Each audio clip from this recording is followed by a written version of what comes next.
Hi everybody, JT here. I'd like to talk to you guys about something very passionate to me, and that's being a gay Christian. A lot of people think for some odd reason that Christians and who are gay, it's a non-existent thing. There's no such thing. Well, I happen to prove that wrong because I am a gay Christian. I was raised in the Southern Baptist Church in Wilson, North Carolina, and my mom's a minister. And we used to go to church all the time. On Wednesday nights, we go to Bible study. On Saturdays, we spend church all day for choir rehearsals. And on Sunday, we'll just go to church for Sunday school and just have the full service, and then lunch, and then another service. And after that, you never know. When I was 16 years old, I started to become more open about who I was and being gay. When I told my parents that I was gay when I was 16, they didn't take it that well. I thought it was going to be like a Huxtable, Cosby Show type of thing, like, oh son, we love you no matter what, we love you for who you are, but it wasn't that way. My dad beat the crap out of me, and my mom just stood there and just said, you can't be gay, you can't love God because God will never love you the same way. I was in a point where I didn't know what to do when it comes to my Christianity, and I didn't know who to trust and who to go to when it comes to wisdom or guidance or strength, because I felt that people were saying, you know what, you can't be gay and a Christian, God's going to disown you no matter what. I went to a church in Wilson, but other than the home church that I went to, which was more contemporary Christian, in other words, more of a white crowd.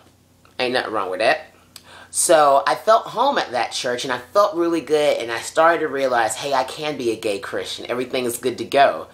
I went to the office one day of the youth pastor with his son, and we had a discussion about being gay and being a Christian, and it's not going to work, and you need to be delivered so you can live a better life. And that was when I was so fed up. I couldn't stand it anymore because I felt like I could never be happy, and I could not truly serve the God that I want to serve. Growing up, being more independent, now being 22, I realized that you can be a gay Christian. And ain't nothing wrong with that. You're not fighting a demon inside you. If you're fighting anything inside you, you're fighting the urge to have people love you no matter what. And if they don't want to do that, then forget them. If they call themselves Christians, people who want to be Christ-like or supposed to love one another no matter what, and they can't accept you for who you are, or they can't even talk to you, or they can't even hang out with you because of the way you are, then they have to get their house in order, and they need to get some stuff to handle themselves. I'm trying to be like Whoopi from The View and not curse, but it's very, very frustrating. One thing that I want to tell people is the fact that you can be who you are no matter what. You can shake someone's hand and say, you know what, this is who I am. You don't have to stand on the table and shout out to the world, but you have to have that type of respect. You have to have people to respect you for who you are.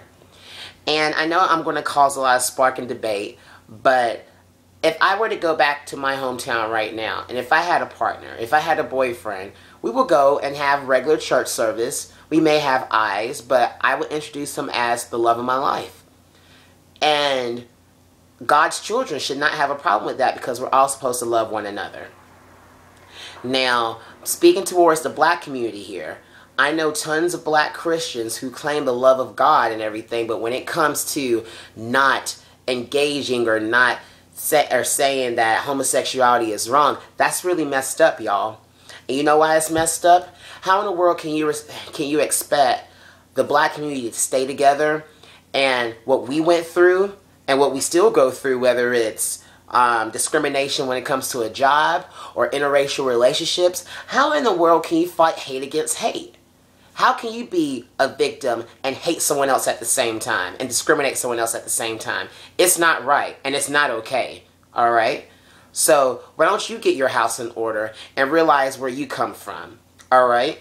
Ain't no way in the world is that supposed to be okay. Another thing is the fact that why should it be a problem, or don't make young gay teens feel like they have something inside them that they have to get out before they're going to get destroyed. Honey, ain't nothing wrong with you. You're fine the way you are. So if you're a young lesbian, gay, bisexual, transgender, asexual, queer, and questioning, if you're going through anything as a young child and you're also worshiping the name of the Lord, ain't nothing wrong with it. You continue doing your thing, because that strength from God up above is going to give you more courage, more endurance, and more stability to go on with things in life. I've been there. I know how it feels. So I'm going to end this video by saying you can do all things through Christ which strengthens you, and Jesus loves you no matter what. Whether it was the Bible that told you so, whether it was your God that you serve individually, love one another. And for the pastor who was out in gay teens, that's not right. And you know it's not right. Anyways, I hope everyone has a great day. Take care of yourself and each other.